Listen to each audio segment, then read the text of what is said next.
Harut और Marut कौन थे, बाबुल का कुआं कहाँ है और हारूत और मारूत का जादू किस तरह का था।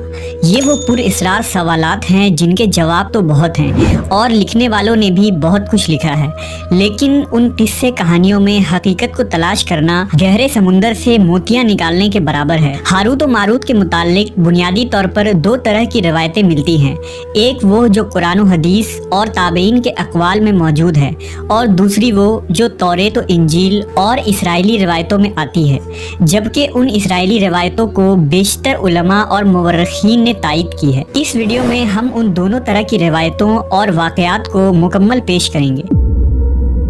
रिवायतों के मुताबिक हज़रत इदरीस अलैहिस्सलाम के ज़माने में एक मरतबा आसमान और ज़मीन के दरमियान से पर्दों को हटा दिया गया तो फरिश्तों ने ज़मीन में आबाद इंसानों को देखकर ताज्जुब किया और बोले, या रब्बुल आलमीन, हम तो गुनाह के करीब भी नहीं जाते, जबकि ये बनी आदम गुनाहों में इतने मुब्तला हैं। अगर हम उनकी जगह होते तो कभी तेरी नाफरमानी न करते। अल्लाह ने इरशाद फरमाया, इंसानों को गुस्सा और शहवत दी गई है, अगर ये चीज़ें तुम्हें दी जाए तो तुम भी इसी तरह गुनाह में मुलव्वस हो जाओगे। लेकिन फरिश्तों ने कहा, हम ऐसा हरगिज़ न करेंगे। लिहाजा अल्लाह के हुक्म से फरिश्तों ने अपनी जमात में से दो बेहतरीन और इताअत गुजार फरिश्तों को चुन लिया, जिनका नाम हारूत और मारूत था। अल्लाह ने उन दो फरिश्तों में इंसानी फितरत और शहवत डालकर दुनिया में भेजा। वो शहर बाबुल में दो खूबसूरत इंसान बनकर आए और काजी के काम पर मुकर्रर हो गए, जहाँ वो लोगों के दरमियान फैसले किया करते थे। एक दिन उनके पास एक औरत अपना मुकदमा लेकर आई और कहा कि उसका शौहर उसे बहुत परेशान करता है। हारूत और मारूत ने जब उस औरत को देखा तो वो उसकी खूबसूरती और हुस्न से मरऊब हो गए और उस पर आशिक हो गए। उन्होंने उस औरत से जिना की ख्वाहिश की तो औरत ने उनसे कहा, तुम्हारी ये ख्वाहिश मैं तभी पूरी करूंगी जब तुम बुत की पूजा करो, शराब पियो या मेरे खाविंद को कत्ल कर दो।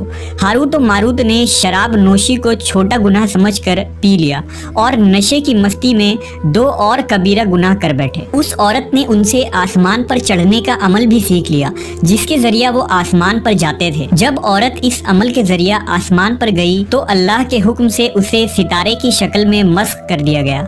चूंकि उस औरत का नाम ज़ोहरा था, इसलिए वो सैयारा ज़ोहरा कहलाया, जिसे आज वेनस कहते हैं। इस गुनाह की वजह से हारूत और मारूत खुद वो इसमें आज़म भूल गए जिसे पढ़कर वो आसमान पर जाते थे और बतौर सज़ा उन्हें बाबुल के एक कुएं में उल्टा लटका दिया गया, जहां वो ता क़यामत यूं ही कैद रहेंगे। ये एक इसराइली रवायत है जिसे इमाम इब्न कसीर और फ़खरुद्दीन राज़ी जैसे मुफस्सरीन अफसाना और मन घड़त कहानी करार देकर सख्ती से रद्द कर देते हैं। वहीं इमाम सयूती जैसे उलमा इस रिवायत को मुस्तनद मानते हैं। हारूत और मारूत और चाहे बाबुल के सिलसिले में एक और रिवायत कसरत से बयान की जाती है, जिसके मुताबिक एक ज़माना ऐसा था जब शहर बाबुल रोए ज़मीन पर तहजीब व तमद्दुन का मरकज़ था। यहाँ के लोग बातिल खुदा की परस्तिश किया करते थे। ये लोग अपनी किस्मत उनसे वाबस्ता समझते थे, इसलिए इल्म नजूम और इल्म फल्कियात में बड़े माहिर थे।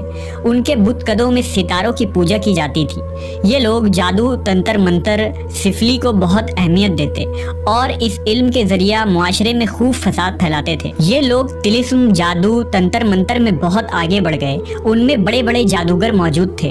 उनकी तारीखी किताबों में जगह जगह जादू और तंत्र मंत्र ही नजर आता है। उनका जादू दूर दूर तक मशहूर था। मुख्तसर ये कि उस शहर का बाशिंदा होना ही जादूगर होने की अलामत थी। जब हज़रत सुलेमान अलैहिस्सलाम की हुकूमत आई तो आपने उन लोगों को इस शिरकिया अमल से रोका और उनकी सहर और जादू की किताबों को एक जगह जमा करके अपनी अजीम कुर्सी के नीचे दफन कर दिया, ताकि इस फितना अंगेज इल्म का जड़ से खात्मा हो जाए। जब सुलेमान अलैहिस्सलाम की वफ़ात हुई तो शैतान ने उन किताबों को दोबारा खोद कर निकाला और लोगों से कहा कि सुलेमान पैगम्बर नहीं था, बल्कि उन किताबों के जरिया हुकूमत किया करता था। लिहाजा हवा में उड़ना, जिन्नात पर काबू और सुलेमान अलैहिस्सलाम के गैर मामूली मुआजिज़ात दरअसल जादू और सिफली का अमल था।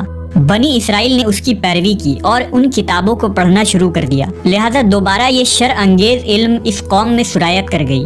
अल्लाह ने सुलेमान अलैहिस्सलाम पर लगाए गए इल्ज़ाम और तुहमत की नफ़ी करते हुए सूरह बकरा में फरमाया है, اور انہوں نے اس چیز کی پیروی کی جو شیطان سلیمان کی بادشاہت کے وقت پڑھتے تھے، اور سلیمان نے کفر نہیں کیا تھا لیکن شیطانوں نے ہی کفر کیا۔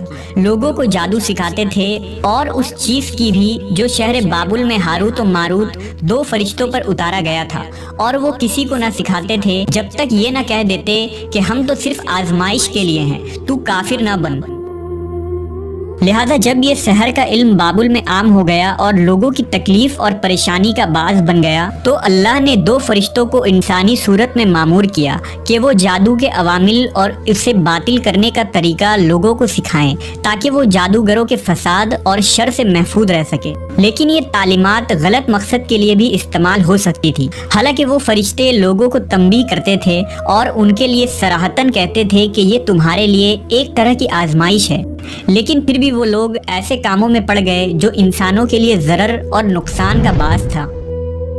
بعض عربی داستانوں میں اس کنویں کا ذکر بھی ملتا ہے جہاں کئی لوگ پہنچے اور ہاروت و ماروت سے ملاقات کر کے جادو کا علم بھی سیکھا، جبکہ بعض مورخین کا کہنا ہے کہ عراق کے شہر حلہ کے قریب ایک کھنڈر میں موجود قدیم کنواں ہے جہاں سے بابل کی سرحد شروع ہوتی تھی۔ یہ اس کنویں کو ہی چاہے بابل قرار دیتے ہیں۔ بہرحال اس واقعے سے یہ سبق ملتا ہے کہ سفلی اور جادو ایک شرکیہ عمل ہے، مگر یہ کہ اس کا استعمال فساد اور شر پسندی کے خاتمے کے لیے کیا جائے۔